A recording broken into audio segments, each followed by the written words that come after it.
Aqui me sinto em uma comunidade acolhedora, diversa e interessante.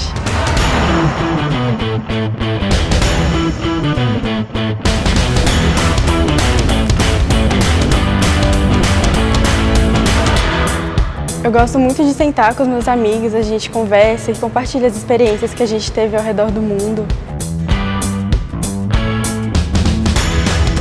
O que para mim faz diferença é ter professores que são totalmente acessíveis e que me ajudam a encontrar o meu caminho. O diferencial do DP não é só o que acontece dentro da sala de aula, mas as inúmeras atividades extracurriculares que enriquecem o aprendizado.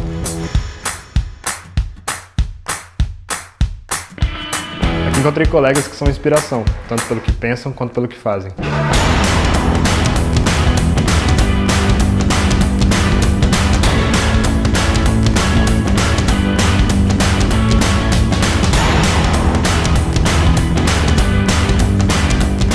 Por mais seja um ambiente acadêmico, nós realmente nos importamos com as pessoas e com as aplicações no mundo real.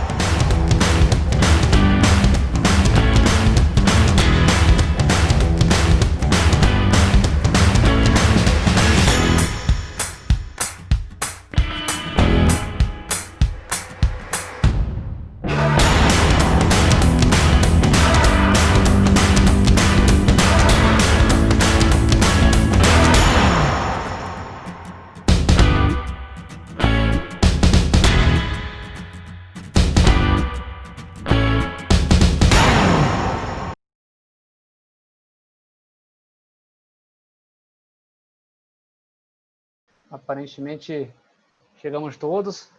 O professor Thomas também está aí. Boa noite, professor Thomas. Olá, boa noite, tudo bem? Pode chamar. Tudo bom aí contigo? Tudo certo. Prezados, todo mundo me escuta bem aí? Os alunos que entramos, nós estamos com 48 pessoas, 40 pessoas. Então, gente, eu vou fazer só uma brevíssima apresentação, mais ou menos do que vai ser o curso. A aula hoje é do professor Thomas.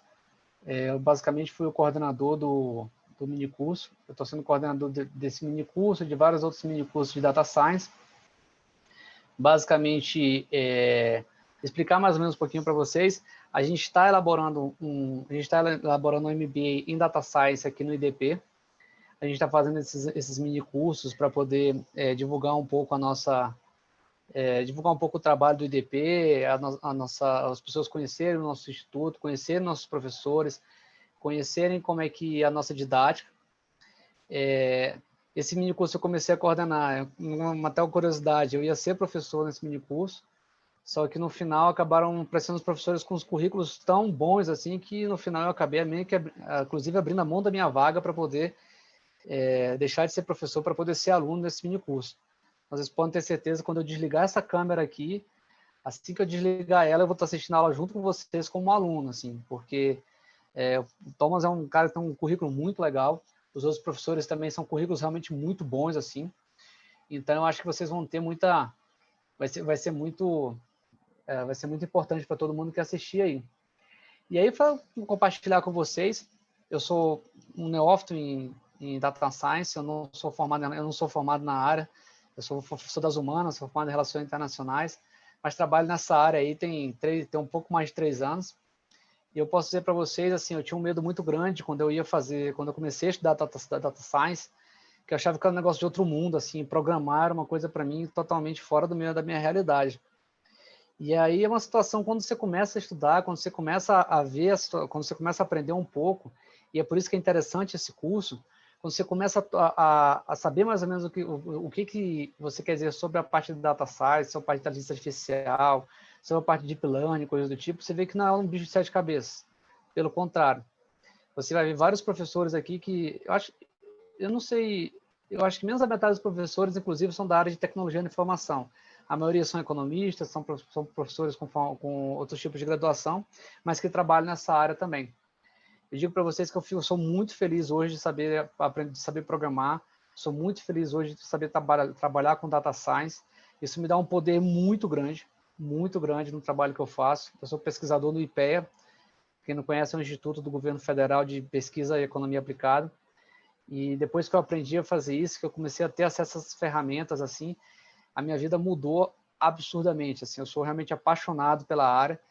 E fico feliz aí que vocês que estão começando agora, que estão entrando nesse curso, espero que vocês tenham o mesmo tipo de paixão que eu tenho por esse tipo de trabalho.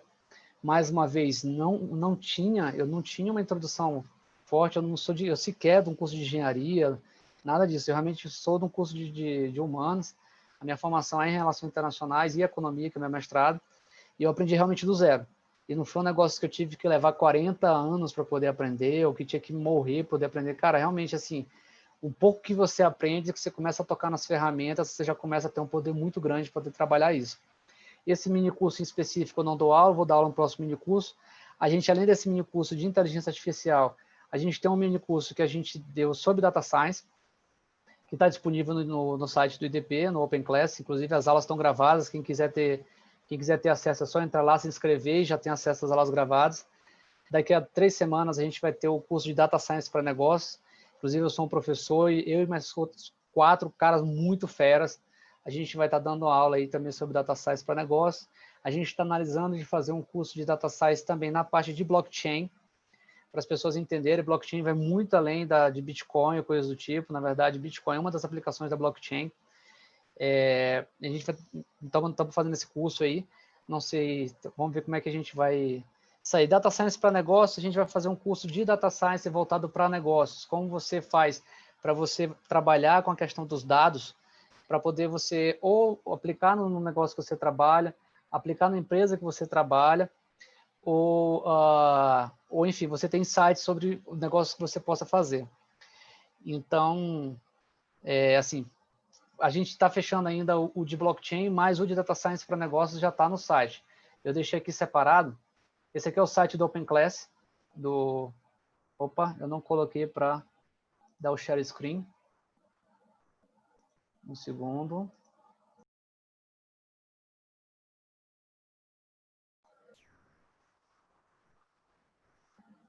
Todo mundo está vendo a minha tela, né? Vocês estão conseguindo ver minha tela aí bacana, né? Então, esse aqui é o site do Open Class. Basicamente, aqui tem vários cursos que estão sendo oferecidos pelo IDP. Cursos na área da Escola de Comunicação, Criatividade e Artes, não é a escola que a gente está falando, né? Nossa escola de Gestão e Economia de Negócios. A gente tem...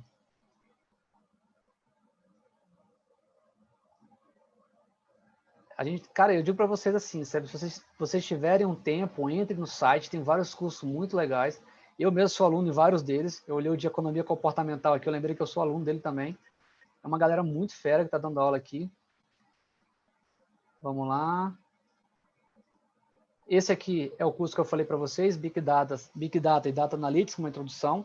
Ele já foi dado, as aulas gravadas já estão disponíveis. Basicamente, vocês cliquem no Saiba Mais e tem mais informações sobre o curso e tem acesso às aulas gravadas. O nosso curso de Inteligência Artificial, que é o que a gente vai dar hoje, eu vou já dar a palavra para o Thomas.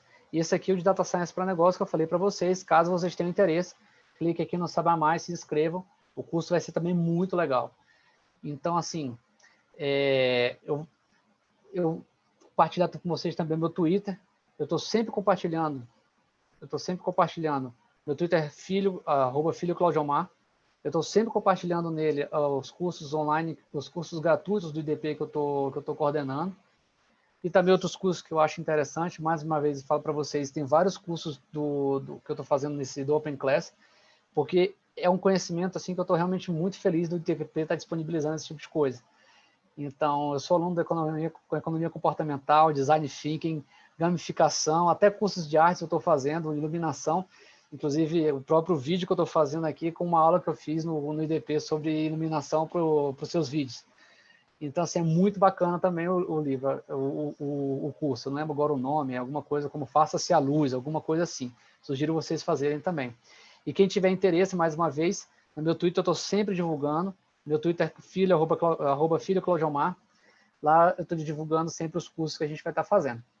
Então, gente, desejo para vocês um ótimo curso. Aproveitem. E assim, espero que vocês gostem tanto de Data Science quanto que eu estou gostando. Passa a palavra para o professor Thomas. Agradeço ao professor Thomas por poder ter aceito o meu convite para poder dar aula.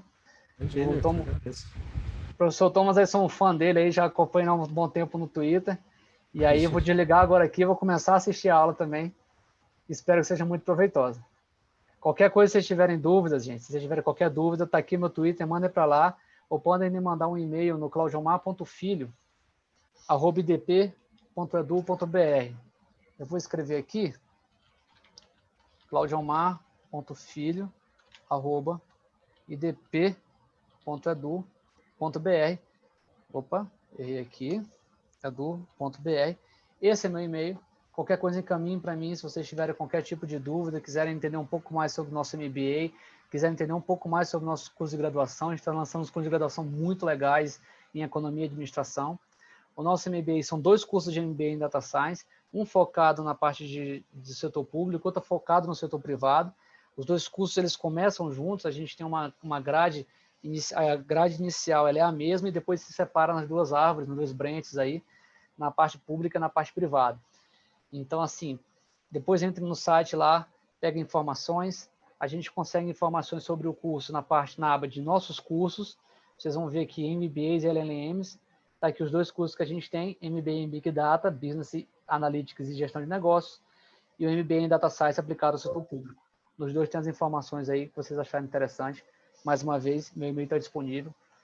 Vou passar a palavra para o professor Thomas, sem mais delongas. E bom curso para todo mundo aí. Stop share. Muito bom, muito obrigado, Claudio Omar. Então, é uma honra para mim estar aqui. Eu fico realmente muito feliz com o convite do Claudio Omar. Espero que vocês gostem da apresentação que eu programei aqui.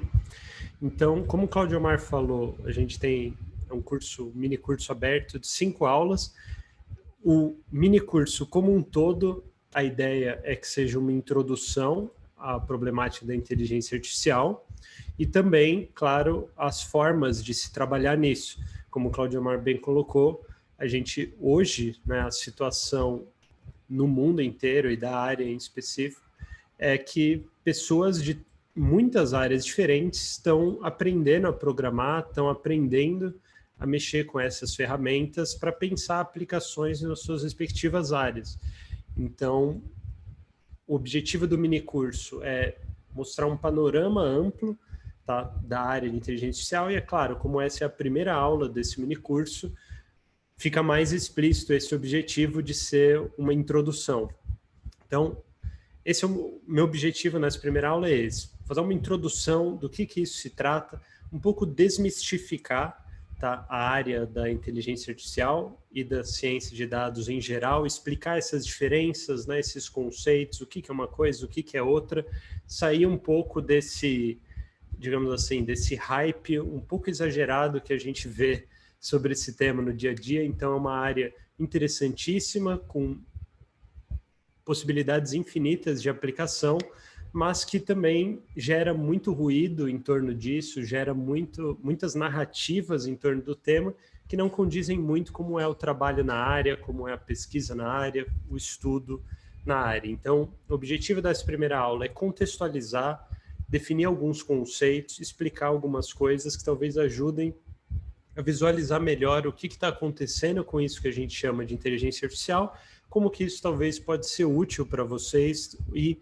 eventualmente, quem estiver interessado em estudar mais nessa área, né, de ciência de dados, seja aplicado aos negócios ou ao setor público, enfim, ter uma direção melhor e entender como que isso pode ajudar vocês.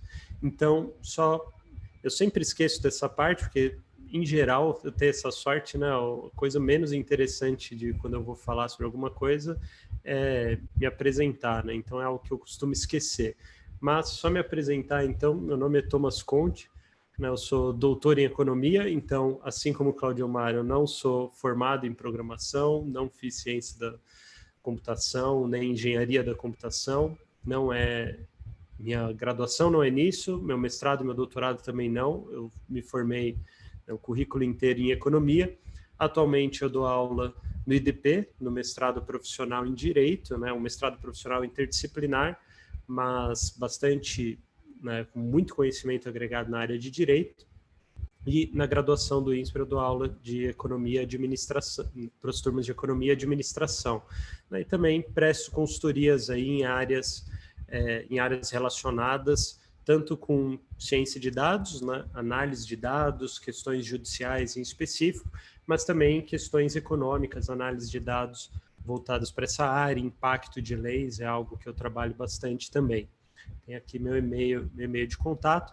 Então, vocês estão vendo uma introdução a essa área, mas vinda de alguém que também, como o Claudio Omar colocou, era de uma outra área e foi aos poucos transitando, né, para a área de ciência de dados e acabou estudando, conhecendo e até aplicando um pouco disso que no debate público se chama de inteligência artificial, mas até o fim da apresentação de hoje eu espero que a gente consiga diferenciar melhor esses termos, tá? Então, uma introdução sobre inteligência artificial em geral e um pouco de como que a gente trabalha com isso e como que isso é aplicado. Então, alguns conceitos iniciais, então eu gostaria de diferenciar um pouco estatística e ciência de dados, né, diferenças entre essas áreas, sempre tem um murmurinho sobre isso, então vamos entender melhor se tem diferença e qual diferença que é. Algumas ferramentas de inteligência artificial, então, de novo, a gente ainda não tem alguns conceitos básicos para diferenciar o que isso quer dizer, ferramenta de inteligência artificial, mas vamos lá. Falar um pouco sobre o estado atual da tecnologia, como que a gente chegou até aqui, por que foi nos últimos anos que está se falando cada vez mais disso e até um tempo atrás não era uma preocupação do debate público, né? Depois, na parte 2, comentar um pouco sobre possibilidades da inteligência artificial, então o que estão aplicando isso hoje, né? Para que está sendo usado, e é claro, aqui eu não tenho como ser exaustivo, cada uma das áreas que a gente conseguir imaginar, sem dúvida, vão existir dezenas ou até centenas de aplicações diferentes, então eu só selecionei algumas, mas no fim da minha apresentação, eu não sei se a gente vai ter um tempo específico para isso, para tirar dúvidas, né, perguntas, comentários, mas se tiver um tempo, dá para a gente compartilhar ideias sobre isso, tenho certeza que vocês já leram notícias com exemplos de aplicação que eu mesmo não conheço, né? Esse é o tamanho que as aplicações de ciência de dados e inteligência artificial chegaram hoje. E no finalzinho eu queria falar um pouco sobre perspectivas futuras, né? Fazer alguns comentários sobre isso. É claro, muito mais aberto, algumas coisas é fácil de prever, outras não, mas fazer alguns comentários sobre isso também, mais para a gente abrir um pouco a cabeça. Então, muito bem, vamos para os conceitos iniciais. Então, primeiro, né, vamos diferenciar o que é estatística, o que é ciência de dados. Como o Claudio Omar falou, né, no IDP em específico, a gente vai ter essas oportunidades, né, de MBAs focados tanto no setor público quanto no setor privado, de ciência de dados, onde serão, né, ensinadas algumas aplicações, inclusive de ferramentas de inteligência artificial. Então, por que ciência de dados, por que não estatística? Quais são as diferenças entre essas áreas?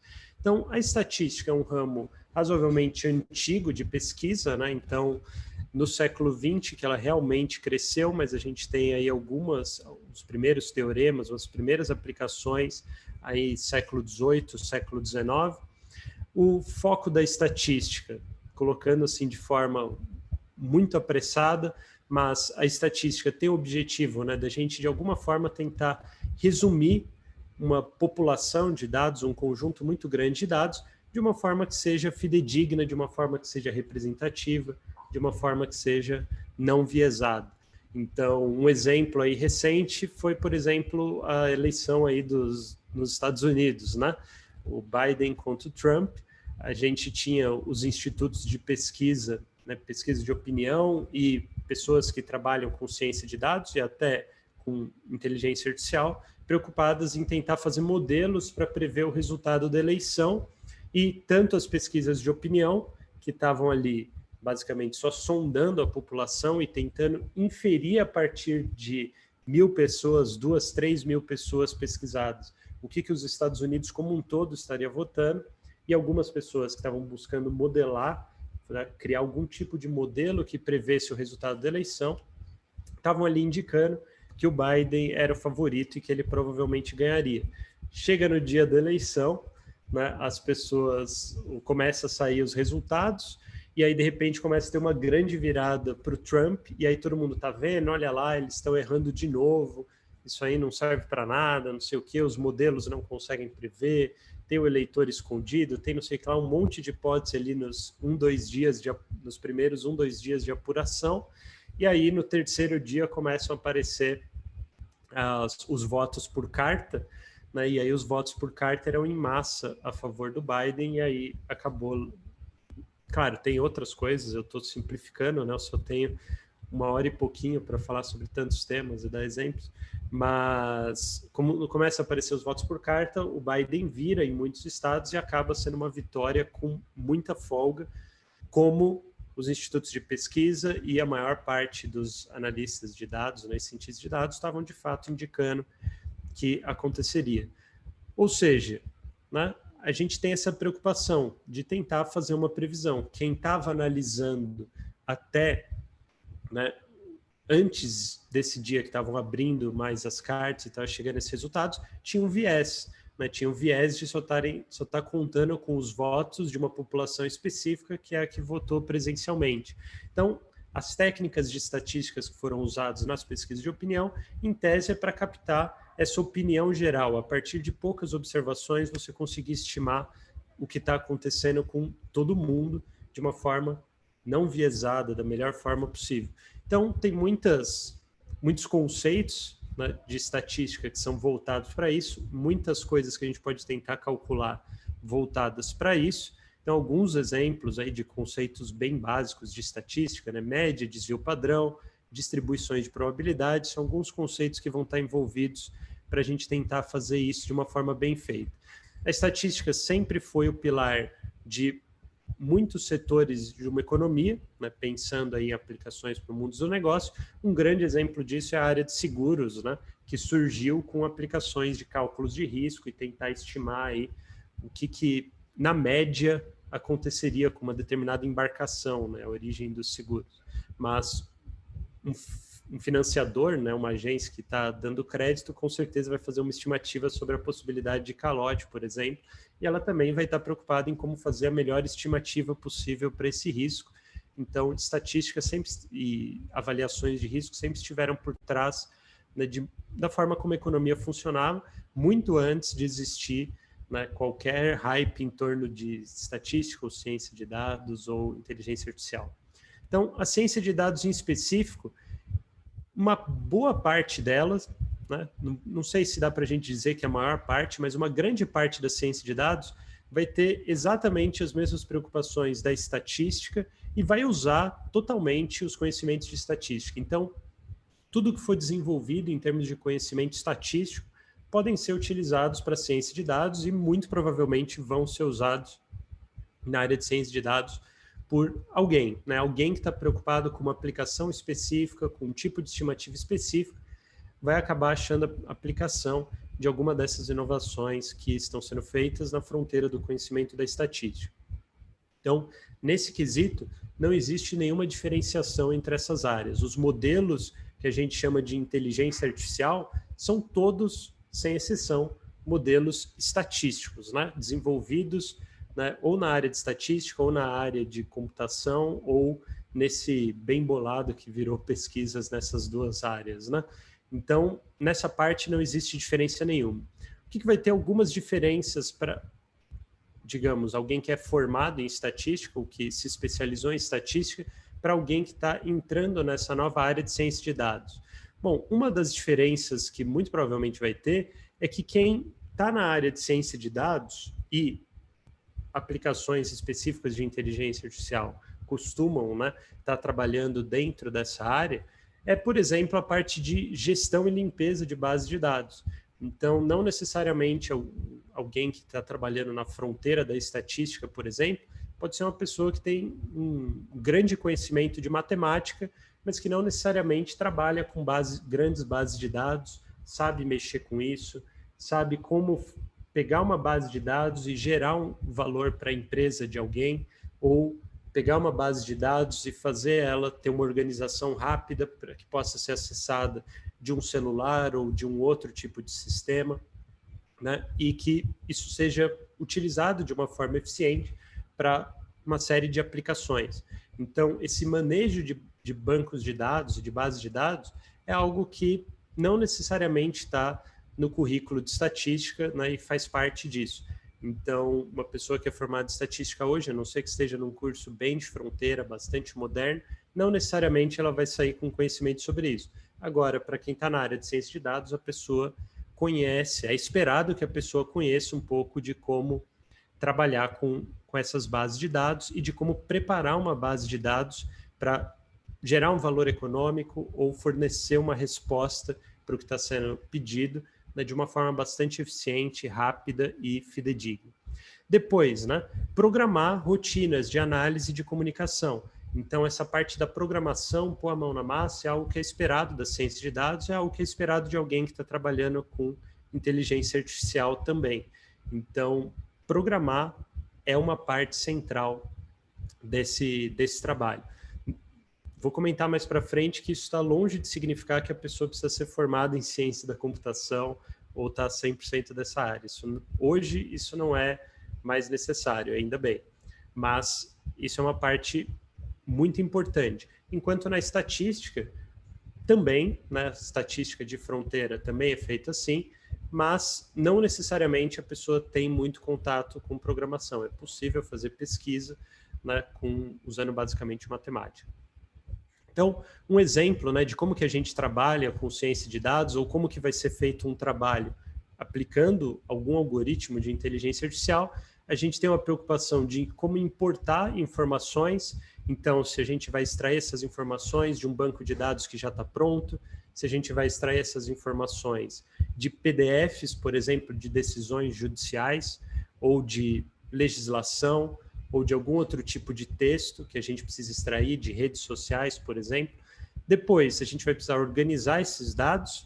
Então, esse dado bruto, né, só o PDF ou só aquela informação bruta, vai ser de pouquíssima utilidade, vai ser quase impossível usar isso para alguma coisa. A gente vai ter todo um trabalho de como reorganizar esses dados para que seja possível trabalhar em cima dele, criar modelos, e alguns deles vão ser modelos que a gente chamaria, né, de aprendizado de máquina ou inteligência artificial. No trabalho em si, a gente vai fazer toda uma rotina, né, de visualização de dados, transformação de dados e modelagem de dados, e isso não tem um fim específico, então a gente tenta visualizar e detectar padrões, a gente transforma esses dados para tentar melhorar, por exemplo, uma previsão, ou seja lá qual for o objetivo do que a gente está tentando aplicar, e a gente cria modelos para fornecer essas respostas. Quando que a gente para? Quando a gente considera que as respostas são boas o suficiente, que o modelo está desempenhando bem o suficiente. Não existe necessariamente um ponto final, né? É sempre uma avaliação que aí vai precisar de um ser humano para dizer quando que está mais ou menos bom o suficiente. Em seguida, isso vai gerar algum produto final, que vai ser uma comunicação, quer dizer, alguma coisa que você vai precisar informar tomadores de decisão, ou você é o próprio tomador de decisão que precisa olhar para aqueles dados e tirar conclusões, ou vai gerar alguma automação. Então, pode ser que a gente queira usar aqueles dados, aquele modelo que foi criado, para automatizar um determinado processo, criar um relatório automático, ou, de repente, uma tomada de decisão automática. É possível de fazer isso também com a mesma programação, né, que a gente cria esses modelos, ou que pode aplicar uma inteligência artificial em específico, a gente pode usar também para automatizar um relatório ou automatizar uma decisão. Então, o último ponto que pode diferenciar aqui um pouco, né, a estatística da ciência de dados, é a parte de ciência de dados está muito preocupada com realizar previsões. Tá? Então, a parte de previsão é o que é muito central para a ciência de dados. É claro, como todos os modelos de ciência de dados são também modelos estatísticos, uma parte da estatística também está preocupada com isso, mas, em geral, quem está nessa área, quem está trabalhando com isso, né, com ciência de dados, está muito preocupado com como realizar previsões razoáveis, fidedignas, com uma taxa de erro o menor possível, né, com uma possibilidade, que gere uma possibilidade de aplicação e que agregue valor, seja para o setor privado, seja para o setor público. Então, como realizar essas previsões é o grande desafio, e a inteligência artificial, ou os modelos de inteligência artificial, vão ser uma das ferramentas que a gente pode usar para fazer previsões, e previsões que são de uma qualidade boa o suficiente para ter valor econômico. Então, de onde que vem esses ganhos de capacidade de previsão que estão sendo falados aí nos últimos tempos. Então, quando aparece vocês devem ter visto notícias sobre isso, aquele carro, né, que o Uber está tentando fazer, o que a Tesla está tentando fazer, um carro que dirige sozinho, né? O que um carro que dirige sozinho precisa fazer? Ele precisa ser muito bom em realizar previsões, porque ele precisa prever se algum objeto vai entrar em colisão com ele. Ele precisa prever, né, antes de chegar no momento crítico, se ele vai frear, se ele vai desviar, que tipo de decisão que ele vai tomar. Então, além da tomada de decisão ter que ser boa, a previsão que ele faz também tem que ser boa. E é claro, para uma decisão complexa, como dirigir um carro, isso vai exigir captar dados que são de um laser que está sendo apontado na frente de um carro, de múltiplas câmeras para captar ângulos diferentes, talvez captar sinais sonoros, né, para tentar, de alguma forma, ter uma nova fonte de informação por ecolocalização, por exemplo, é algo possível, né, de ser usado. No limite, você tem dados vindos de várias formas diferentes e você precisa dar alguma garantia de que, a partir desses dados, você fez uma previsão razoável ao ponto de que uma decisão possa ser tomada diante disso. Então, todo esse fascínio que a inteligência artificial gera, né, de automatizar coisas, só é possível, no limite, se a gente conseguir realizar uma boa previsão. Sem uma boa previsão, você não tem como ter um bom procedimento de tomada de decisão, ou pelo menos fica muito difícil imaginar como que isso aconteceria. Então, parte desses ganhos, né, de capacidade de previsão vem de uma forma diferente da gente lidar com os dados. Aqui tem um exemplo, tá? Eu não quero entrar isso muito a fundo, eu imagino que nas próximas 4 aulas desse mini curso, outros professores vão poder desenvolver isso com um pouco mais de profundidade, né? Que a gente não vai estar com essa preocupação de introduzir os primeiros conceitos mais básicos sobre esse tema, mas eu queria deixar isso aqui, pelo menos para vocês terem uma visualização do que, na prática, pode estar acontecendo, tá, por trás dessa tentativa de realizar uma boa previsão. Então, o que é esse desenho que está aqui, né? Aqui a gente tem um banco imaginem qualquer banco de dados, pode ser o banco de dados do Facebook, por exemplo. Tem aqui um banco de dados inteiro, né? Esses dados vão ser o que qualquer modelo que seja criado, incluindo uma potencial modelo que a gente chamaria de inteligência artificial, vai olhar para esses dados para tentar prever, para tentar tomar uma decisão. O que seria uma ideia muito ruim? Colocar ele para ler esses dados inteiros e tentar tomar uma decisão a partir disso. Por que isso não é uma boa ideia? Porque o que a gente quer prever é um dado novo, é um futuro que ainda não foi visto. Se essa inteligência artificial olhar só para o passado, né, só para dados conhecidos, a gente não tem garantia nenhuma de quando entrar um dado novo aqui, se ela vai saber tomar essa decisão, se ela vai conseguir prever isso bem. Então, qual uma estratégia que a gente adota e que muitos modelos adotam? É o que a gente chama de validação cruzada. O que é isso? A gente tem um volume tão grande de dados, tá, desse passado, que a gente pode se dar o luxo de fazer o seguinte: olha, vamos dividir esse conjunto de dados do passado em blocos. Vamos separar eles em diferentes blocos, por exemplo, em 10 blocos diferentes. Ao invés da gente olhar para esses 10 blocos inteiros e tentar fazer uma previsão, vamos olhar para 9 desses blocos apenas. Vamos tentar, né, treinar um bom modelo, fazer um bom modelo que se ajusta a esses dados, e aí a gente vê se esse modelo é bom ou não nesse bloquinho, naquele um bloquinho que a gente deixou de fora.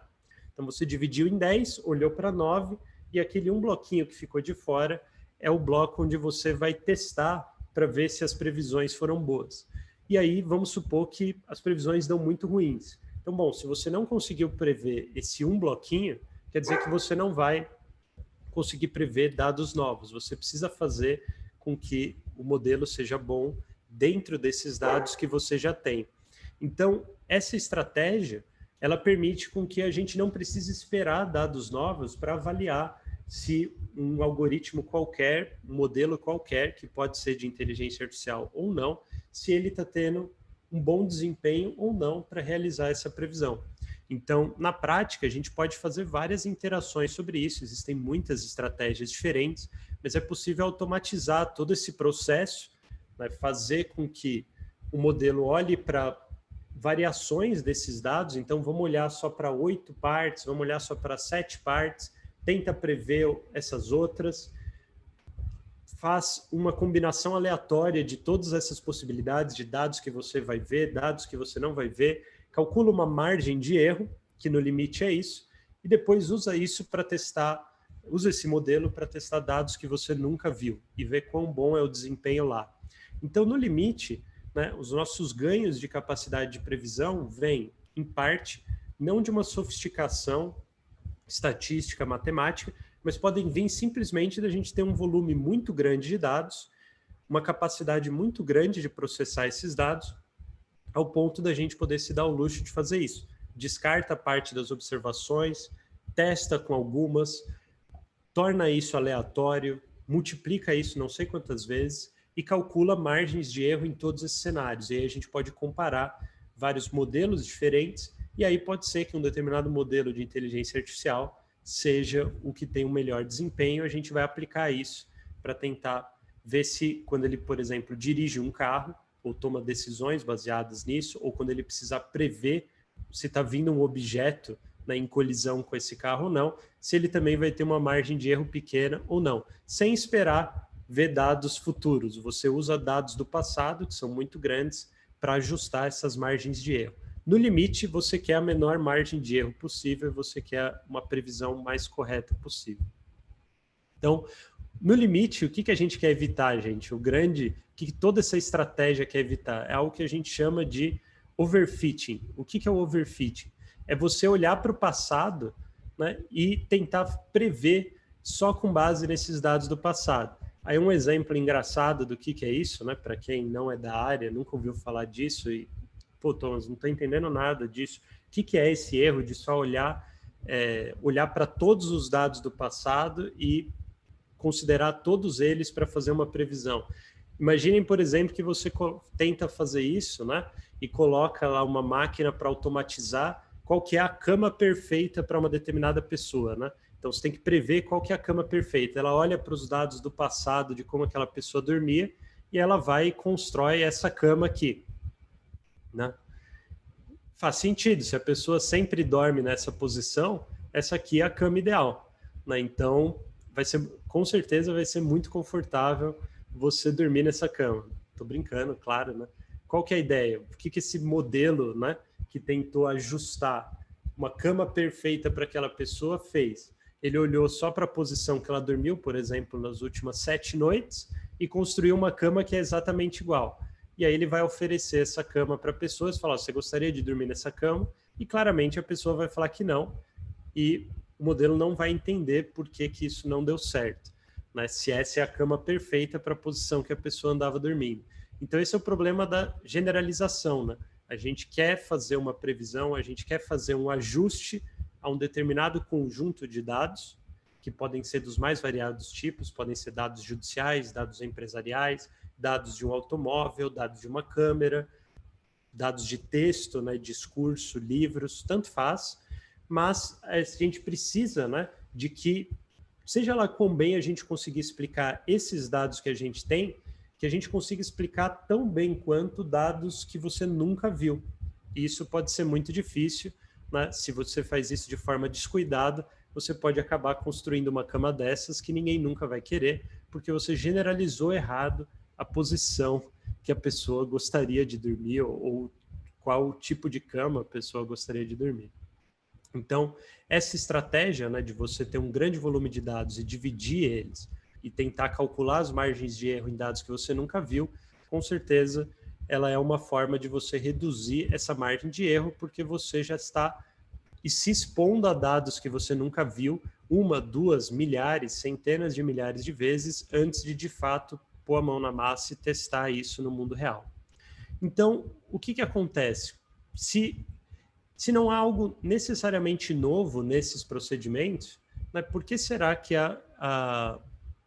esse hype com inteligência artificial só apareceu agora, né? Então, vejam só, por exemplo, as redes neurais, né, que são uma das ferramentas de inteligência artificial que tem a maior capacidade, né, de se ajustar a situações diferentes, de ter uma granularidade muito grande com o que elas estão prevendo, né, e onde que a gente pode aplicar elas. Então, tem redes neurais para jogar xadrez, tem redes neurais para tomar decisão de um automóvel que está dirigindo, redes neurais para tentar identificar tumores, né, de um exame que uma pessoa tenha feito. A matemática por trás de uma parte importante de uma rede neural, né, do núcleo básico de uma rede neural, claro, eu estou aqui generalizando, peço desculpa se alguém conhece esses temas com maior profundidade e pode estar incomodado que eu estou generalizando algumas coisas, tratando de forma mais simples, mas é uma introdução, né? Então, a matemática por trás do que seria um perceptron, que é uma das partes dessa rede neural, ela é de 1957. Quer dizer, uma parte muito importante da matemática dessas redes que a gente está vendo ser aplicadas hoje já tem aí seus mais de 60 anos. Então, bom, por que só apareceu agora, né, esse hype? Bom, os problemas que foram resolvidos só em tempos mais recentes são de outra natureza.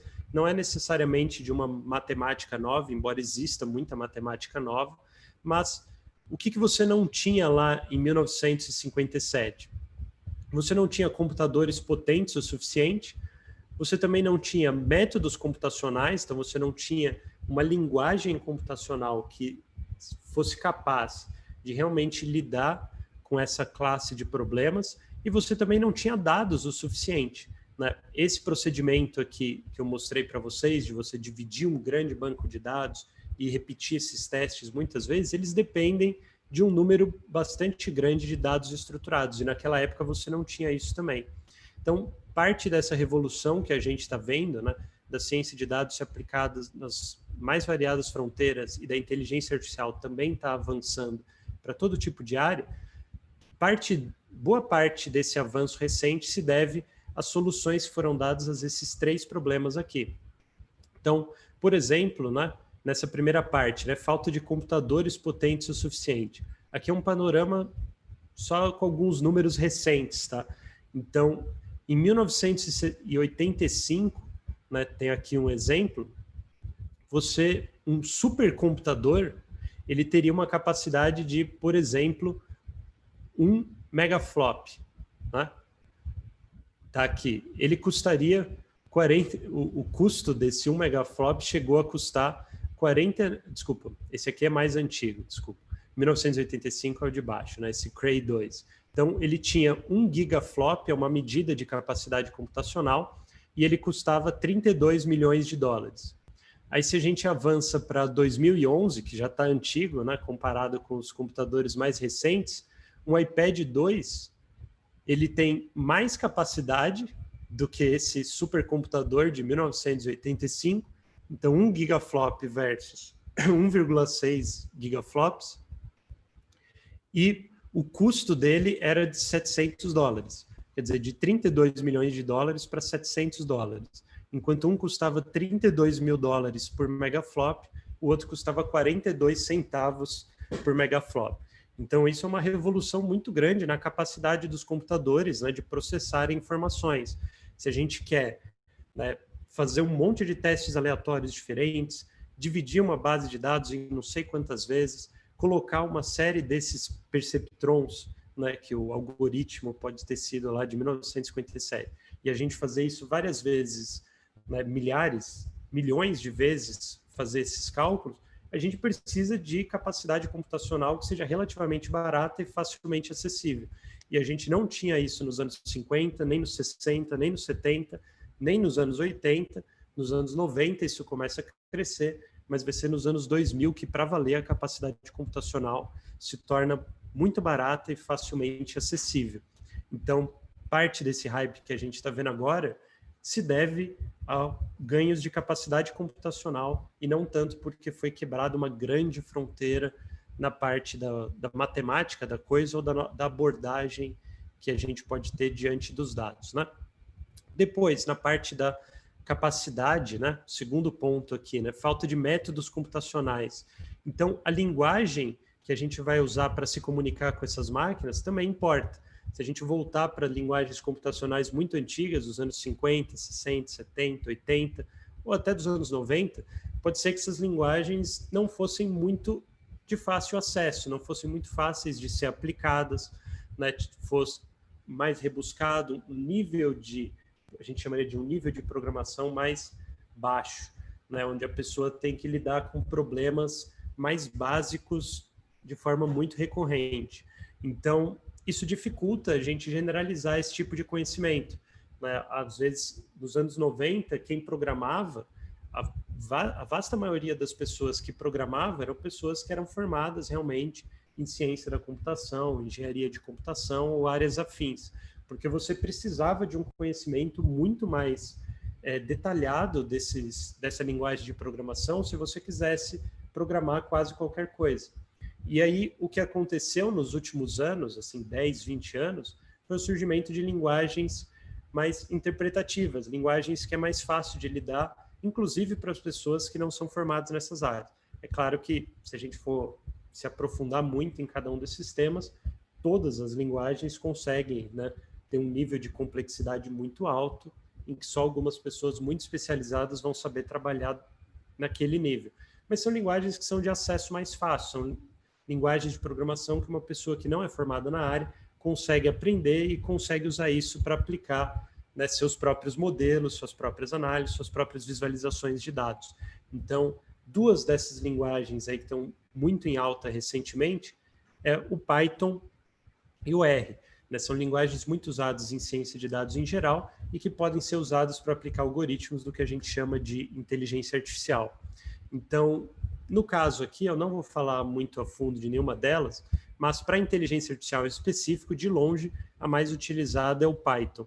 Então, quem trabalha nessa área, a maior parte das pessoas, pelo menos, está trabalhando em alguma parte de aplicação com Python. Quais são características dessas duas linguagens? Elas são linguagens de acesso aberto, então você pode fazer o download, né, de programas que mexem com essas linguagens e da própria linguagem no seu computador de forma gratuita, você consegue trabalhar com elas de forma gratuita. São linguagens que você tem uma comunidade de pessoas que usam elas, e essa comunidade de pessoas pode ir criando formas mais fáceis de você lidar com o problema.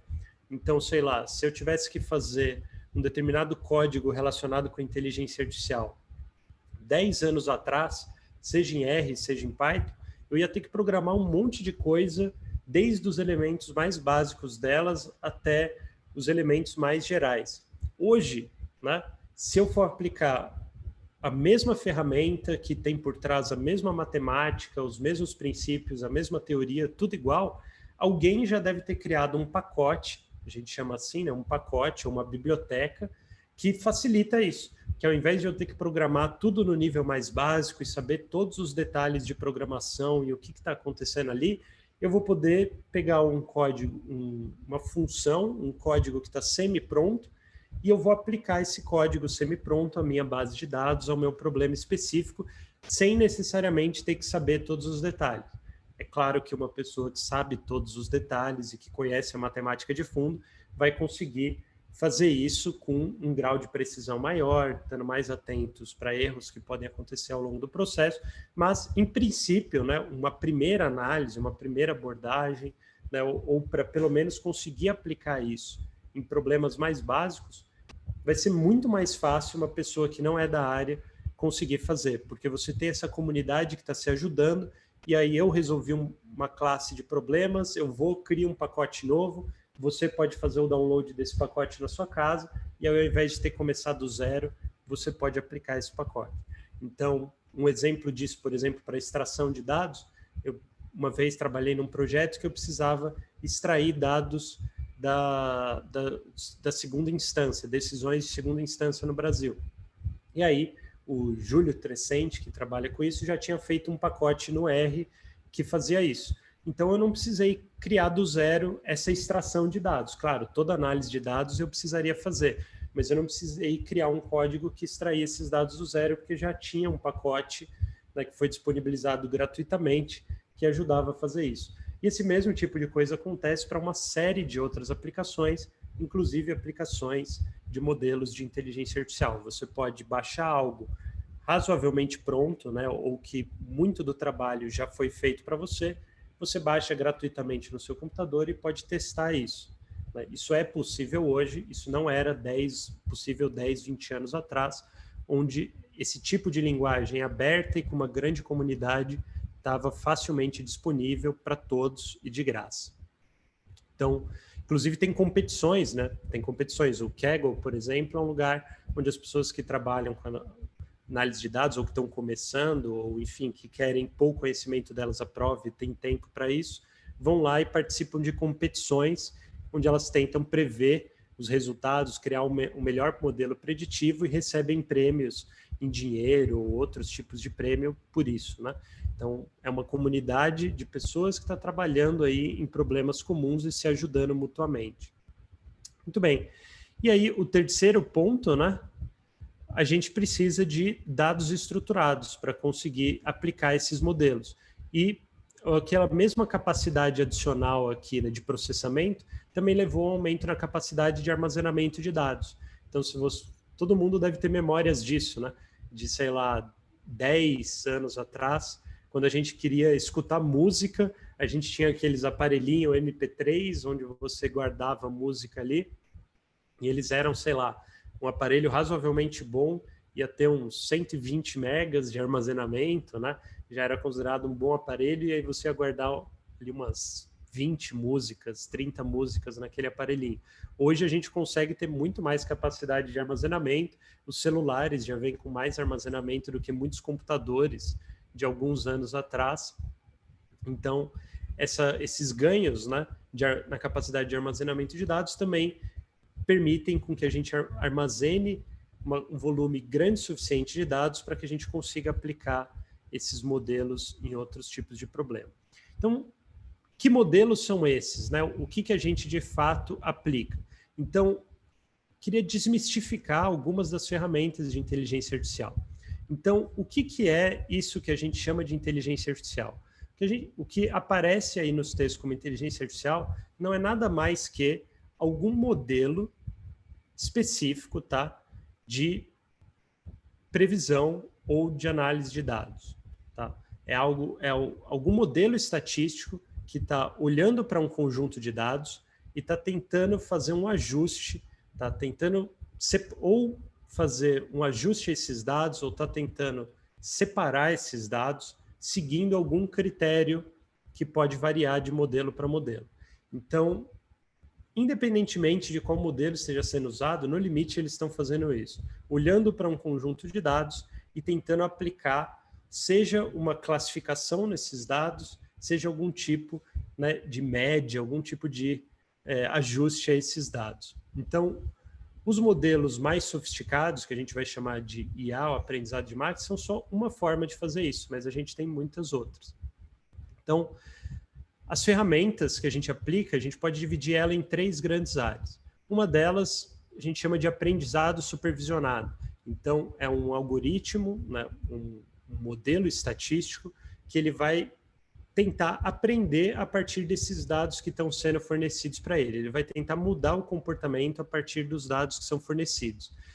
Se é um modelo de aprendizado supervisionado, isso significa que a base de dados que esse modelo vai estar olhando, ela já tem o resultado que a gente quer prever, o resultado que a gente quer que ela ajuste. Então, um exemplo, né, de uma base de dados que pode ter essa característica é, por exemplo, um banco que tem uma base de dados de clientes que pagaram as dívidas que eles tinham em dia e clientes que deram calote ou nunca pagaram as dívidas que eles tinham. Esse resultado, né, bom pagador ou mal pagador, digamos assim, ele é o resultado que você quer prever, por exemplo. E aí, nessa base de dados, ela já tem esse resultado. Olha, está aqui.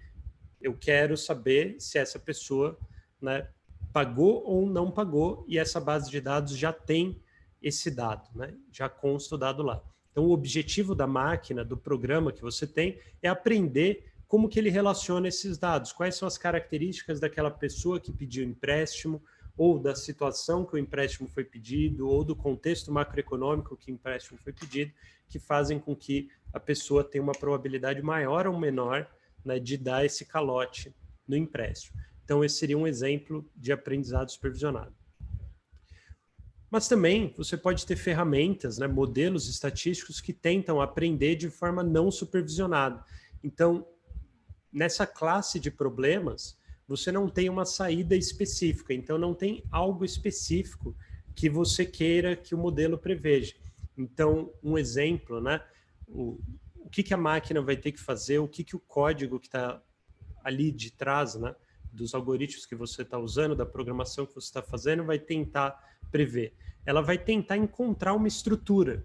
Então, ela vai tentar, por exemplo, identificar grupos por trás daqueles dados. Então, para usar esse exemplo de novo do banco e empréstimo, você poderia não fornecer esse resultado, né, de se a pessoa foi uma boa pagadora ou se ela deu o calote no empréstimo. Você omite isso para o algoritmo não ver, você só coloca ali o padrão, né, os dados gerais das pessoas, todas as informações que você tem, e você pode pedir para um modelo de aprendizado não supervisionado tentar classificar essas pessoas em diferentes grupos. Em, por exemplo, 2, 3, 4, 5 grupos, não sei. Você pode definir esses grupos ou deixar que a máquina tente identificar qual seria um número ótimo de grupos diferentes. Nesse caso, qual que é o melhor resultado? O que ela está tentando prever? Que risco que ela está calculando? Não está muito claro o que é isso. Ela só está separando os grupos, né? Quão bem ela consegue separar esses grupos. É algo que um modelo de aprendizado não supervisionado vai tentar te mostrar. E, por fim, você pode ter modelos que são um pouco dos dois, que a gente chamaria de aprendizado semi-supervisionado. Então, você tem uma base de dados que é incompleta ou você tem uma mistura, né? Você tem entradas que têm esse resultado, né? Que tem o resultado que você quer, e algumas entradas que não têm esse resultado, e aí o modelo precisa fazer uma melhor estimativa com esses dados incompletos ou com esses dados parciais, né? Então, você combina alguns elementos de aprendizado supervisionado com alguns elementos de aprendizado não supervisionado.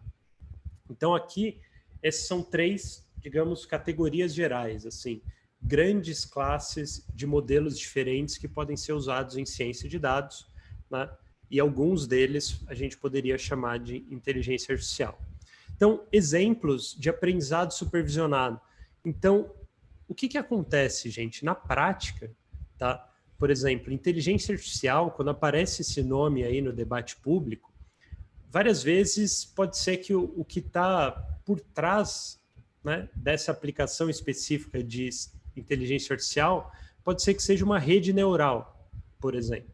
Então, as redes neurais é um tipo de modelo que pode ser usado para aprendizado supervisionado, né, que muitas vezes é chamado de inteligência artificial, mas é só um modelo de rede neural e que poderia ser outro, né? Pode ser usado para classificação, pode ser usado para regressão, mas poderia ser outro. Eu não preciso necessariamente usar rede neural, eu posso usar uma árvore de decisão. É inteligência artificial? Talvez alguém chamaria de inteligência artificial, outras pessoas diriam que não. O que eu estou tentando chamar a atenção, tá? O próprio termo inteligência artificial ele é um pouco mal definido. Não existe nenhum desses modelos estatísticos que a gente usa na prática, onde você pode necessariamente dizer, olha, isso aqui claramente é uma inteligência artificial, sem dúvida nenhuma, tudo que envolve uma rede neural é uma inteligência artificial. Esse nome meio que virou um amálgama de uma série de coisas que no pano de fundo podem não ser exatamente o que você está esperando. Então, algoritmos, né, ou modelos estatísticos de aprendizado supervisionado pode ser, por exemplo, uma regressão linear. Uma regressão linear conseguiria dar uma resposta para esse problema que eu coloquei de se a pessoa vai dar calote ou se ela não vai dar calote. Conseguiria? Sim, conseguiria. Uma random forest também conseguiria dar essa resposta, né? Mas como assim? Então quer dizer que eu não precisaria de uma rede neural e de uma inteligência artificial para dar essa resposta? Não necessariamente. Pode ser que uma regressão linear tenha um desempenho quase tão bom quanto. Como assim? Né? uma reta que cruza um conjunto de pontinhos vai ter um desempenho tão bom quanto uma inteligência artificial? Thomas, não está fazendo muito sentido isso. Pois é, existe uma simetria entre o que aparece no debate público como inteligência artificial e o que é feito na prática. Na prática, pode ser que uma rede neural tenha um desempenho incomparavelmente melhor do que uma regressão linear simples, né, para tentar prever esse problema, por exemplo, né, se a pessoa vai dar calote ou não vai dar calote, no caso do banco. Pode ser, mas também pode ser que o desempenho não seja assim muito melhor. Vamos supor que uma regressão linear que tem como objetivo diferenciar ou prever qual vai ser o tamanho do calote, ela tem uma margem de erro aí de 10%, e uma rede neural tem uma margem de erro de 6%. Tá, então a rede neural com certeza é melhor que a regressão linear. Sim, mas também não. Por quê? Uma rede neural pode tomar muito tempo, né, para ser usada. Então, se para aplicar uma rede neural eu precisar de um grande servidor, precisar de um código super rebuscado, precisar de não sei quantas horas de máquinas ligadas o tempo inteiro e fazer um ajuste contínuo disso, para lá no final do processo eu ter esse ganho de 4 pontos percentuais a menos de margem de erro, pode ser que essa relação custo-benefício não compense. Pode ser que uma regressão linear simples, com o mesmo objetivo e com um erro maior, ela dá um resultado que é pior, mas ao mesmo tempo que é mais barato, né? Que um computador simples consegue aplicar, que você não vai precisar de um super servidor, de um grande sistema de processamento, de um supercomputador para conseguir aplicar aquilo. Você vai ter um computador normal, às vezes até um desktop caseiro vai conseguir rodar uma regressão linear aí em 100 milhões de observações sem dificuldade. Então, o que acontece, né? Essas formas de aprendizado são todas formas de aprendizado estatístico, tá? São todos, sem exceção, modelos estatísticos que são aplicados por meio de um código com o objetivo de gerar algum tipo de previsão com uma determinada margem de erro. O objetivo desses modelos, ao fim e ao cabo, é gerar a melhor previsão possível, a menor margem de erro possível.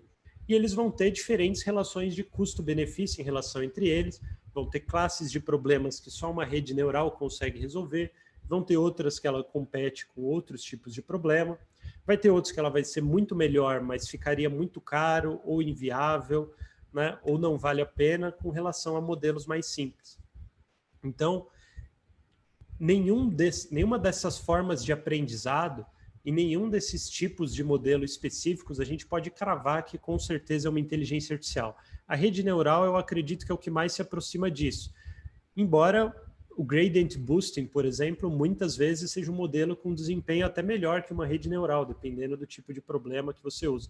Nas competições do Kaggle, que são competições, né, de diferentes cientistas de dados, muitos deles trabalhando com inteligência artificial, modelos do tipo gradient boosting costumam ganhar. É um modelo, salvo engano, até onde a última vez que eu vi esse dado, era o modelo que mais tinha ganho diferentes competições do Kaggle, eram modelos de gradient boosting, não redes neurais.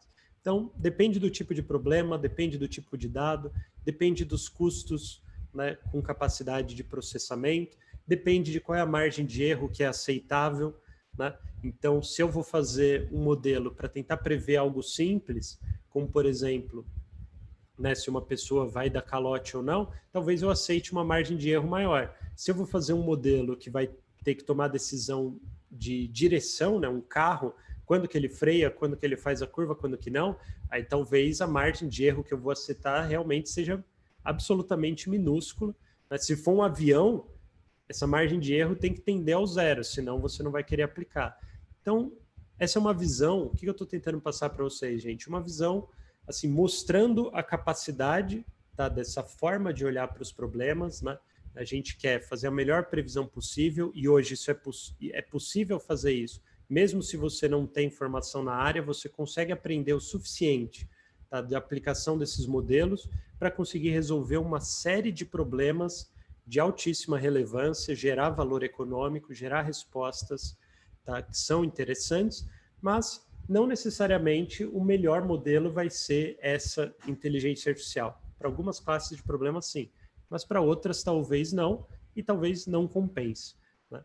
Então, a gente diz que um problema é de regressão quando a gente quer, por exemplo, né, estimar um número específico. Então, eu quero saber quanto que aquela pessoa vai gastar quando ela acessa o meu site. Em média, quanto que uma pessoa com aquele perfil, com aquele tipo de computador, quanto que ele vai gastar quando acessar meu site. É um problema de regressão. Um problema de classificação seria de você, por exemplo, receber uma fotografia e você precisa que o computador identifique onde que está o carro, onde que está o farol, coisas assim, né? Todo mundo já deve ter tido aquela experiência do CAPTCHA, né? Clique em todos os semáforos aqui, né? Eu já vou comentar mais sobre esse caso. Aqui um exemplo de aprendizado não supervisionado. Então, um exemplo mais comum que é dado disso, que eu acho que é mais fácil de entender, é, por exemplo, a análise de cluster, que é quando a gente tenta identificar agrupamentos, né? Identificar diferentes grupos seguindo critérios que podem ser dos mais variados, mas no geral se usa alguma métrica de distância. Então, o que está acontecendo aqui? A gente tem uma série de observações, poderiam ser, cada um desses pontinhos poderia ser uma pessoa, cada uma dessas coisas nesse eixo poderia ser o comportamento dessa pessoa em uma determinada plataforma qualquer, e assim que elas estão distribuídas. E aí é utilizado um modelo de aprendizado não supervisionado para separar essas pessoas em grupos. Então aqui a gente tem esse algoritmo teria identificado 3 grupos diferentes, né? Um grupo verde, um grupo vermelho, um grupo azul, que estão separados aqui conforme algum critério de distância que ele usou. Eu já tive a oportunidade de trabalhar com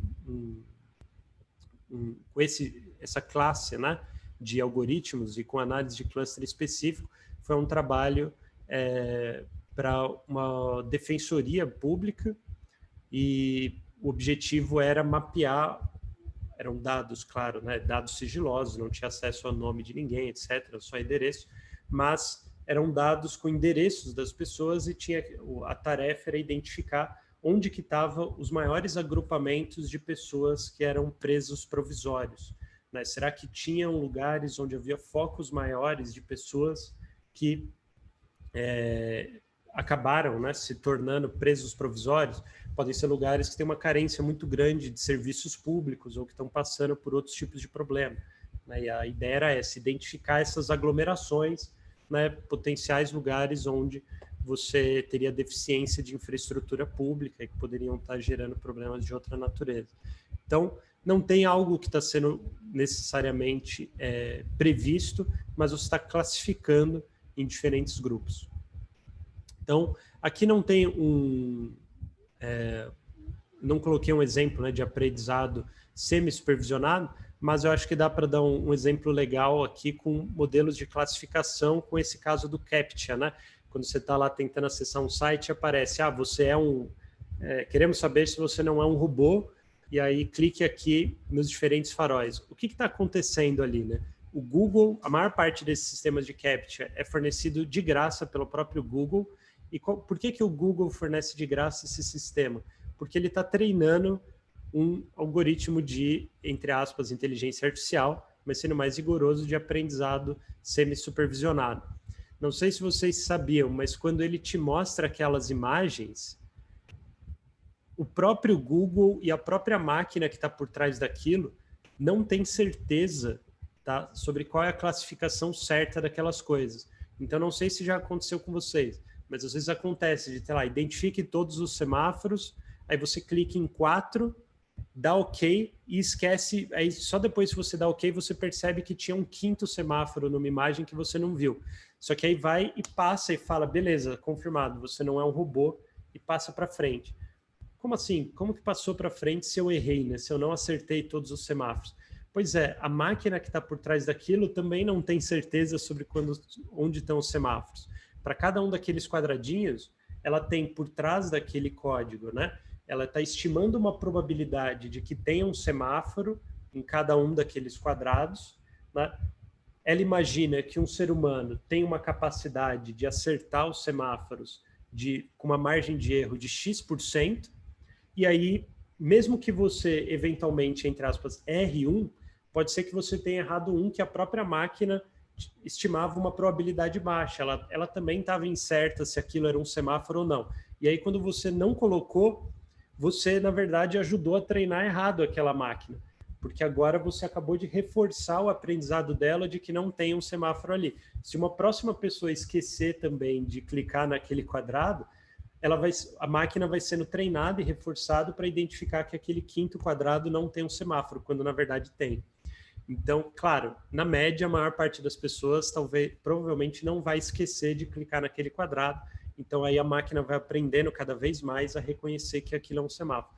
Mas o Google fornece de graça porque você está ajudando ele a treinar um algoritmo semi-supervisionado dele, né? Em alguns casos ele tem a entrada. Por que semi-supervisionado?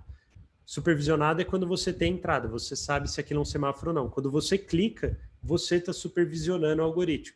Antes de você clicar, ele está estimando a probabilidade, mas ele não tem certeza porque ele não viu a resposta daquilo, né? Muito bem. Aplicações desses diferentes modelos. Então, veja, síntese dessa primeira parte, gente. Ciência de dados é, em grande parte, estatística, mas não só estatística. A gente também está preocupado em como gerir um banco de dados, em como programar, pôr a mão na massa, e a boa parte dos nossos problemas são problemas de previsão. Para realizar boas previsões, a gente precisa reduzir nossa margem de erro, a gente só consegue fazer isso com volumes de dados grandes o suficiente, com capacidade de processamento, com linguagens que auxiliam no nosso trabalho e permitem que isso seja feito de forma razoavelmente rápida, tá? Mesmo por pessoas que eventualmente não sejam programadores. E aí, a inteligência artificial não vai ser nada mais que um desses diferentes tipos de modelos estatísticos que a gente vai aplicar para resolver o mesmo tipo de problema que algum modelo estatístico muito antigo do século XIX, talvez, ou do começo do século XX, também conseguiria dar uma resposta, mas talvez com uma margem de erro muito grande que não é interessante. Então, uma rede neural, que é usualmente falada como inteligência artificial, não é nada mais que uma das estratégias que a gente pode usar, às vezes é a melhor, às vezes não, para resolver esse tipo de problema de previsão e de auxílio à tomada de decisão, né, que a ciência de dados está preocupada.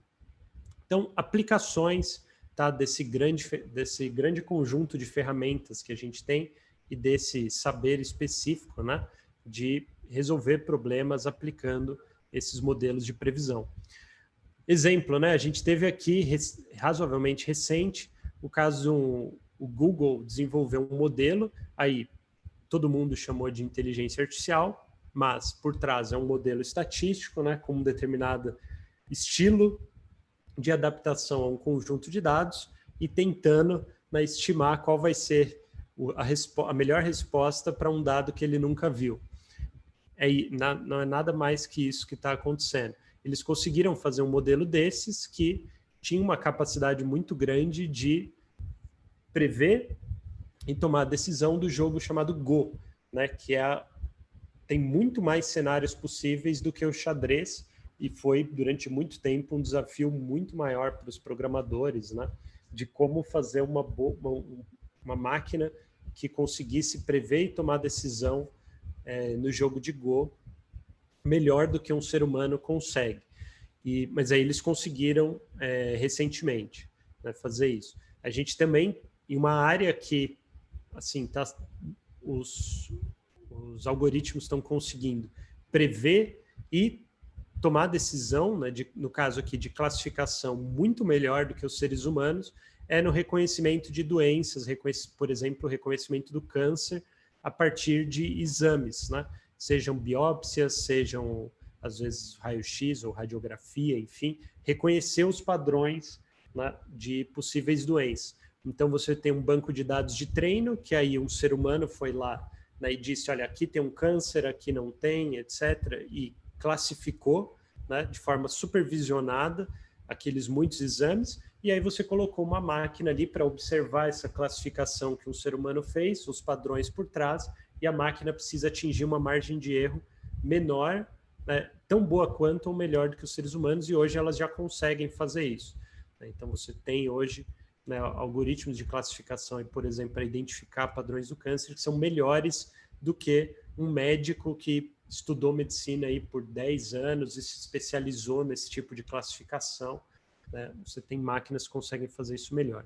Mas, de novo, veja, você tem um conjunto de pontinhos, você precisa detectar um padrão aqui e realizar o melhor tipo de previsão diante disso.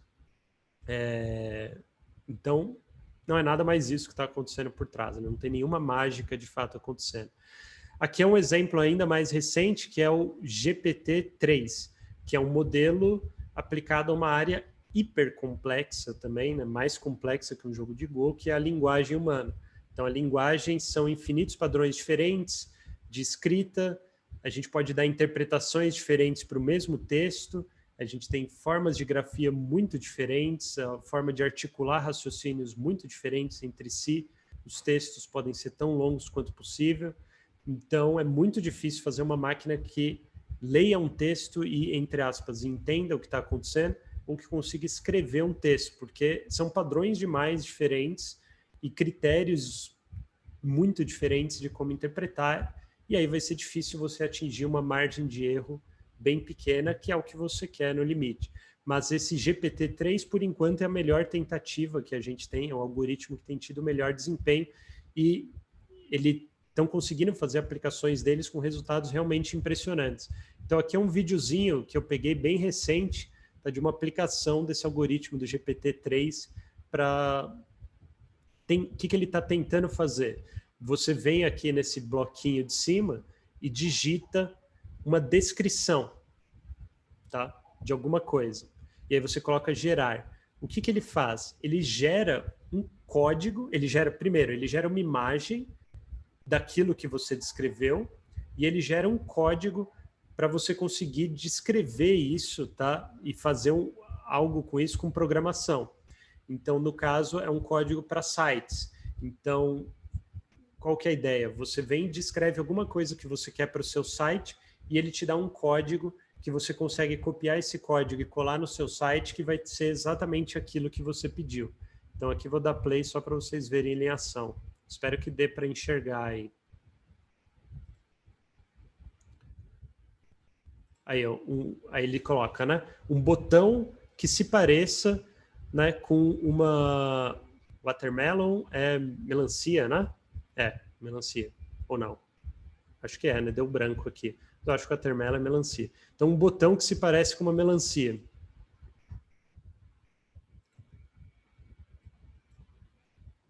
Olha lá. Aí ele coloca aqui um botão, né, com a cor de uma melancia, com o contorno de uma melancia. E aqui está o código que gera esse botão, o tamanho do botão, o que está escrito no botão, tudo. Então ele está programando, né? É, entre aspas, uma inteligência artificial que está programando para você. Se você trabalha com essa linguagem, você teria que fazer tudo no braço, né? O código que geraria esse círculo com as cores de uma melancia, escrito melancia, mas aí você só descreveu o que você quer e esse algoritmo consegue escrever o código que gera isso, né?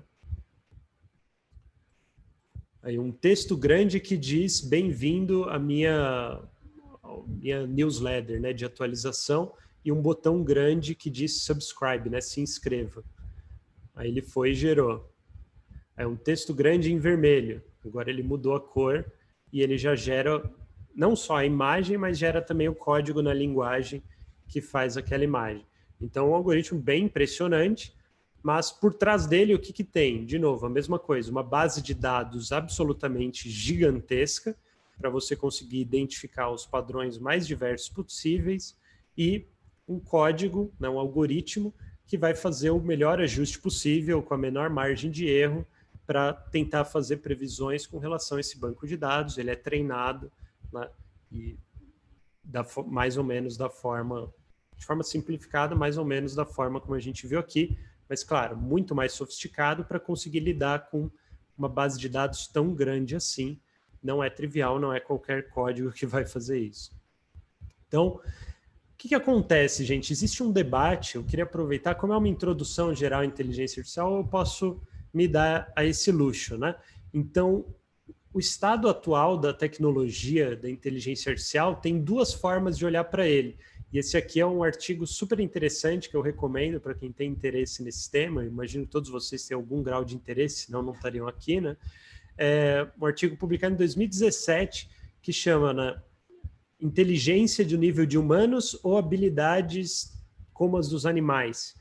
Né? Aí é um artigo aí do Adnan Darwich, da Universidade da Califórnia em Los Angeles, né?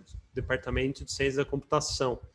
Qual é a discussão que ele faz nesse artigo? E é interessantíssima, tanto para quem curte essa parte de inteligência artificial, quanto para quem gosta de, por exemplo, filosofia.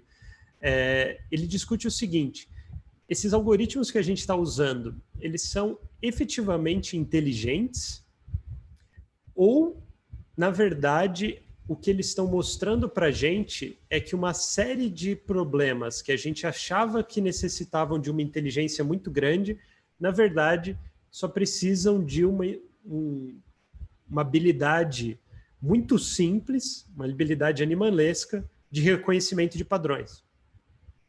Né? É uma discussão. Então, por exemplo, pega o caso lá da identificação de tumores, né, em um exame. A gente antes da entre aspas, inteligência artificial, a gente considerava esse tipo de trabalho como um trabalho de altíssima complexidade, altíssima especialização, entre aspas, altíssima inteligência, porque você precisava de uma pessoa formada em medicina, especializada naquele tipo de exame, né? Especializada nas diferentes tipos de doenças, em qual é o padrão visual desses diferentes tipos de doenças, e isso era uma habilidade que levava 10 anos para você construir em alguém ou mais. Então a gente encarava isso como algo, né, altamente sofisticado. Mas quando o algoritmo vai e faz isso melhor que um ser humano, a nossa intuição, ou pelo menos a forma como o hype da inteligência artificial é mais colocado, né, nos noticiários, faz a gente pensar que, putz, o computador é muito inteligente.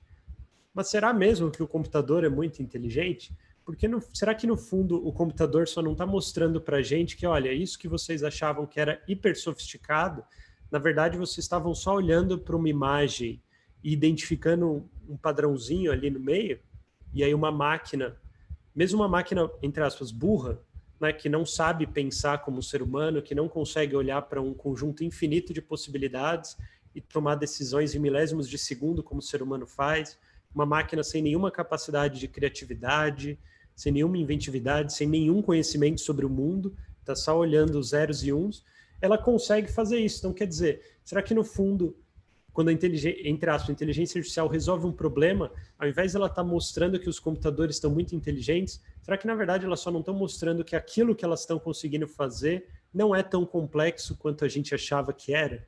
Né? É uma discussão filosófica, mas é uma discussão filosófica muito interessante.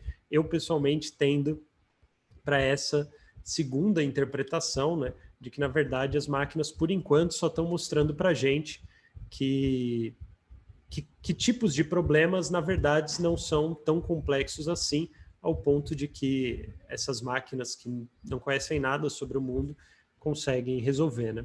Então, tem uma discussão super interessante de fundo aqui, de um livro de divulgação que eu também recomendo para vocês. A gente já está indo para o final aqui da apresentação, que chama O Livro do Porquê, The Book of Why. Tá?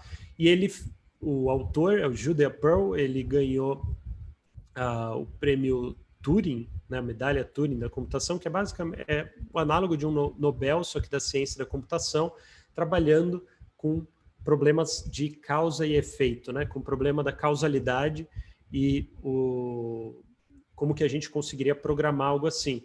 E ele aponta que ele fala, olha, todos esses códigos de entre aspas, inteligência artificial que a gente tem hoje, na verdade, eles só conseguem observar padrões e tentar prever padrões. É só isso.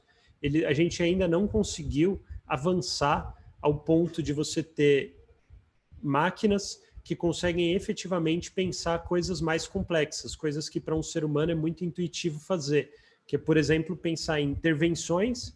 Então, o ser humano consegue, né, pensar o que aconteceria, por exemplo, se você jogar um fósforo em uma floresta, você consegue prever o que aconteceria, mesmo sem nunca ter visto uma floresta pegar fogo, mesmo sem nunca ter visto uma árvore pegar fogo. Você consegue prever isso a partir do seu conhecimento sobre como um fogão funciona, né? Ou de como o fogo funciona, e você consegue analisar essas intervenções. E a gente consegue pensar também em contrafactuais. A gente consegue fazer raciocínios do tipo: se eu não estivesse dando esta aula, eu estaria dirigindo para tomar um café e poderia acontecer tal coisa. Quer dizer, um cenário contrafactual. A gente consegue imaginar isso e consegue imaginar intervenções em contrafactuais com uma facilidade muito grande. E as máquinas não estão nem perto de fazer nada parecido com isso, né? Então, será que elas só não estão mostrando para a gente o que é, na verdade, simples e a gente achava que era complexo? Fica aí um ponto de debate, né? Então, ainda assim, né? Isso que a gente chama de inteligência artificial está sendo aplicado nos mais diversos setores. A área de seguros aí, que é onde começou lá a parte de estatística, lá no séculos atrás, né? É uma área que está atrás de muitas outras áreas na aplicação de inteligência artificial em específico. Então, o setor que está liderando aí nessas aplicações é o setor aí de varejo. Então, por exemplo, a Amazon, o Walmart, no Brasil, Magazine Luiza, por exemplo, são setores que estão aplicando. Em automóveis estão usando, mesmo que não tenha tantos automóveis ainda com decisões autônomas, dentro do software dos automóveis, cada vez mais estão embutindo algoritmos que a gente chamaria de inteligência artificial. Nos aviões estão usando também. Dentro de chips, dentro de aparelhos, podem estar usando. Bancos, telecomunicações, estão usando bastante, né?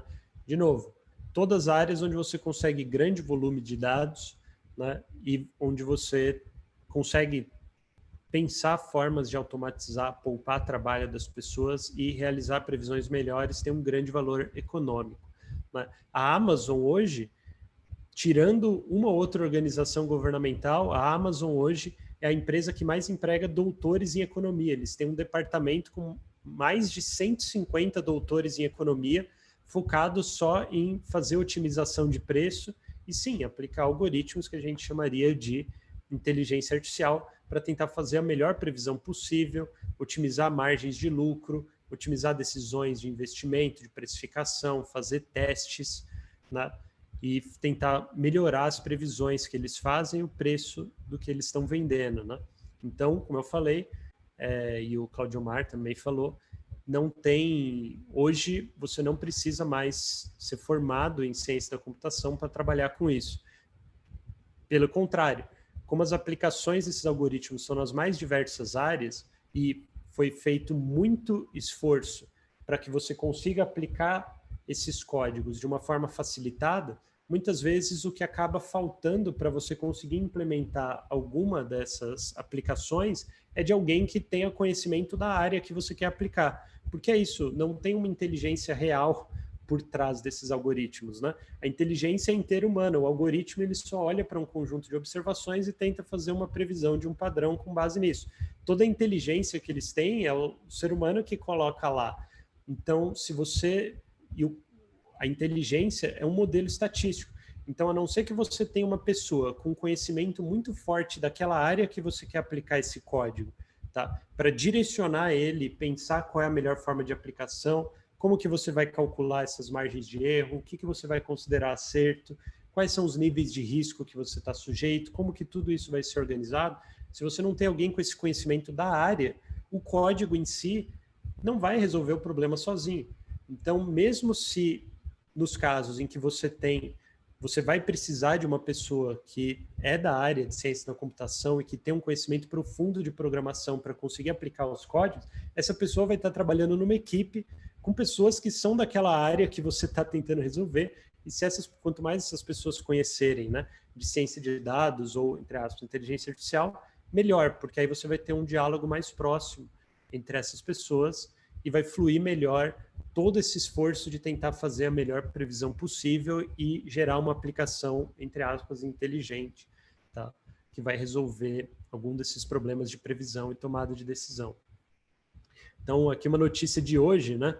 Super interessante, dando exemplos de como que o setor aí de varejo está usando esses algoritmos. Então, a Amazon já tem lojas onde você não precisa de atendente, porque você tem máquinas que conseguem prever identificar qual é o custo daquilo que a pessoa está colocando no carrinho, com uma margem de erro pequena, conseguem identificar quem está pagando e quem não está pagando e tomar medidas quanto a isso de forma automática e com margens de erro suficientemente pequenas para compensar você potencialmente substituir uma pessoa que estava trabalhando ali manualmente com o computador por um programador, né, que está trabalhando com um algoritmo que vai resolver os problemas aí para centenas, milhares de caixas diferentes.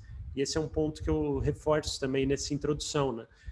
Do mesmo jeito que falam que esses modelos estatísticos têm uma inteligência própria, quando eles não têm, as pessoas também insistem que você está substituindo o ser humano por máquinas, quando na verdade não, você está substituindo um ser humano. Quando alguém perde o emprego por conta desses algoritmos, você está substituindo uma pessoa que interagia com uma máquina de uma forma, no caso do mercado, um atendente que interagia com uma máquina que registra o código de barras, o custo e o pagamento, né?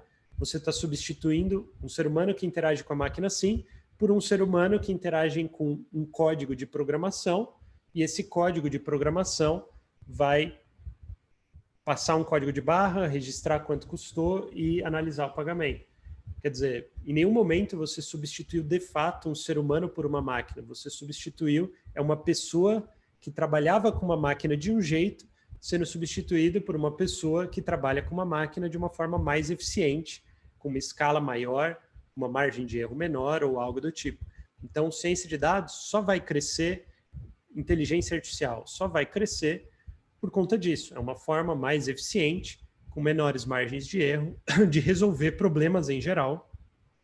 E aí, interagindo dessa forma com as máquinas, você consegue ganhar escala ao ponto de potencialmente substituir modalidades de emprego que a gente tem hoje.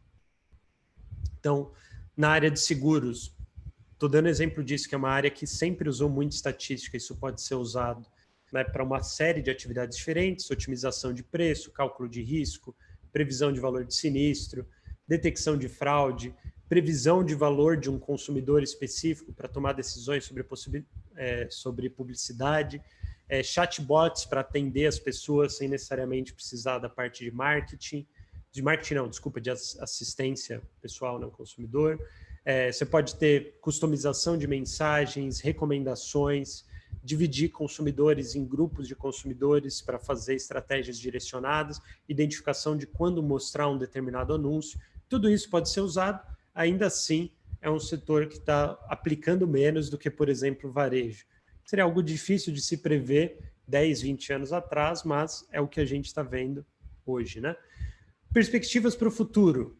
Perspectivas para o futuro tudo isso só vai aumentar, tá? Por quê? Porque tudo isso não está baseado necessariamente em nenhum tipo de magia, de substituições de inteligência ou coisas assim. Tudo isso que a gente está vendo hoje, ou pelo menos boa parte, está baseado em modelos estatísticos que a gente já conhecia, mas que agora a gente tem maior capacidade de processamento. Essa capacidade de processamento só vai aumentar com o tempo. A gente viu hoje esse meu celular aqui é melhor do que o computador que eu tinha 5 anos atrás. Quer dizer, a capacidade de processamento só vai aumentar. Quanto mais ela aumenta, maior a nossa capacidade de usar esses modelos estatísticos, tá, para resolver mais problemas. Quanto mais capacidade de extrair dados e armazenar dados, né, e acessar dados de forma veloz, também maiores vão ser as aplicações da inteligência artificial, porque boa parte das coisas que a gente ainda não está aplicando esses modelos é porque você não consegue acessar os dados rápido o suficiente, ou não tem dado suficiente, né, ou o dado ainda não existe. O caso, por exemplo, que eu trabalho de decisões judiciais é um pouco isso. Tem muito dado lá, mas muitos deles estão armazenados na forma de PDF, que é difícil de acessar, é pouco eficiente. Conforme a gente vai transitando para coisas mais eficientes, as aplicações vão aumentar. Então, não necessariamente isso que a gente está vendo é algo inovador no sentido da inteligência. Isso está se aproveitando de toda uma revolução tecnológica, né, que está permitindo que essa gama de aplicações aumente. E, claro, quanto mais pessoas com capacidade de programar e analisar dados, maiores vão ser as aplicações da inteligência artificial e da ciência de dados em geral. Então, em muitas áreas, enquanto você não tiver alguém do direito aprendendo a programar, você não vai conseguir avançar, porque o cara que sabe o estatístico que sabe esses modelos, com certeza não vai saber nada de como funciona o judiciário brasileiro. E aí vai ser muito difícil fazer um modelo inteligente sem dialogar com isso, porque a máquina não é inteligente, ela só está fazendo um cálculo, um ajuste de retas a um pontinho no limite, né? Então você precisa de pessoas com conhecimento profundo da área, que estejam se expondo, né, esses modelos e a programação, para conseguir pensar essas aplicações e formas mais eficientes de fazer essa interação homem-máquina. E aí, para o futuro isso aqui, no futuro recente, no futuro próximo e no futuro distante, só vai aumentar. É bastante inevitável, né? As tecnologias, capacidade computacional só está aumentando, então isso aqui, sem dúvida nenhuma, só vai aumentar, e quanto mais aumentar, mais as pessoas vão ter ganhos se elas aprenderem a programar alguma coisa, se elas terem contato com isso e saberem minimamente como isso funciona. Na Austrália, a programação já é ensinado no ensino primário para as crianças, porque a programação é o novo inglês, né? Então, uma linguagem é um jeito de interagir com as máquinas que é mais eficiente, a tendência é que no futuro a gente precise disso cada vez mais. E o que está incerto aí para o futuro é a parte da inteligência de fato, né? Tudo bem, Thomas, tudo isso aí, agora eu estou entendendo um pouco melhor o que é isso quando chamam de inteligência artificial, mas e máquinas verdadeiramente inteligentes? Será que isso um dia pode ser possível? Hoje a gente ainda não está nem perto disso, mas será que um dia isso é possível? Aí é um debate em aberto, para quem gosta desse debate, eu super recomendo esse livro aqui, The Book of Why, A Nova Ciência da Causa e Efeito, do Judah Pearl. É um livro de divulgação, mas é um livro de divulgação bem sério, nada sensacionalista. É de divulgação, mas como o autor não está brincando, né? Não está fingindo que está ensinando as coisas, pode ser um pouco mais difícil de ler do que um livro de divulgação normal, mas vale muito a pena, né? Para a gente ter códigos, uma inteligência artificial realmente inteligente, ela vai ter que subir aí nessas relações de causa e efeito. Ela não vai poder só observar pontinhos e tentar detectar um padrão, ela vai ter que começar a pensar, se eu intervir aqui, o que aconteceria? Se eu tomar decisão, o que acontece em seguida, né? E ela vai ter que sair dessas intervenções simples e tentar pensar em contrafactuais também. Se não fosse isso e eu tomasse determinada decisão, o que poderia ter acontecido? Quando elas conseguirem fazer um raciocínio cheio dessas possibilidades, desses contrafactuais, como um ser humano faz sempre que está fazendo um cálculo simples de custo de oportunidade, aí a gente vai ter uma máquina realmente com uma inteligência próxima da nossa. Isso está bem longe de acontecer, mas esse autor específico, o Judah Pearl, ele conseguiu formalizar matematicamente essa ideia de causa e efeito. Uma formalização matemática é um primeiro passo para a gente conseguir ensinar uma máquina a fazer isso que a gente faz. Então, pode ser que esses sejam os primeiros passos para a gente conseguir ensinar uma máquina a pensar como a gente. Tenham sido dados aí no começo dos anos 2000, e aí ao longo do século XXI, talvez, com o trabalho de muito mais gente, muito mais sofisticação, esses primeiros passos evoluam, né, para alguma forma realmente inteligente de lidar com esses problemas de dados. Mas é isso, pessoal. Aqui tem alguma bibliografia de base para quem se interessar.